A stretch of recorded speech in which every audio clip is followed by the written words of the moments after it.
Gikan sa konstruksyon ug pagpanglimpyo, ginahimo na kini karon sulod sa usa ka pribadong sementeryo sa Dakbayan. Usa kini sa mga pagpangandam alang sa umaabot nga undas kun kalag-kalag. Usa si Tatay Teryo Plang, usa ka construction worker, ang ginadali paghuman ang ilang ginamugdang musileo aron sa ingon magamit na karong adlaw sa mga minatay. Hindi pa gini siya mahuman taman kalag-kalag, pero preparado na gina siya sulod. Di pa ginamo na siya mapinis. Naabtan namo si Nanay Inday nga miduaw sa kaninyang amo tungod kay ginahinumdum nila ang death anniversary ni ini. Apan bisan pa man karong kalag-kalag daw, mobalik kini aron sa pagbisita sa ilang mga minatay. Og sa iyang pagbisita karon, ginahinay-hinay na usab nila og pagpanglimpyo ang palibot sa lubnganan.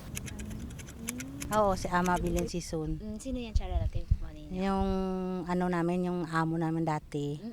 Kahibaluan nga matag kalag-kalag, ginadagsa gayod sa mga muduaw ang mga sementeryo. Mao nga sa karon pa lang, nagpahimangno na ang kapulisan sa publiko nga mobisita sa mga sementeryo. Sama na lamang sa pagpahimangno sa publiko nga dili na magdala pa og mga ilimnong makahubog, bisan pa man ang pagdala og mga hinagiban aron iwas aberya sa pag-check sa matag entrada sa sementeryo. Apan sa karon, andam na ang kapulisan sa seguridad nga ihatag karong adlaw sa kalag-kalag. Yung alert status namin, tuloy-tuloy. Bakit?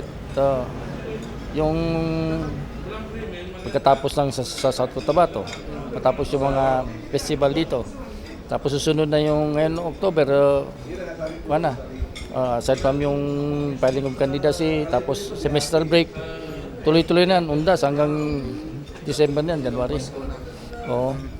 Faith Dandoy, Brigada News.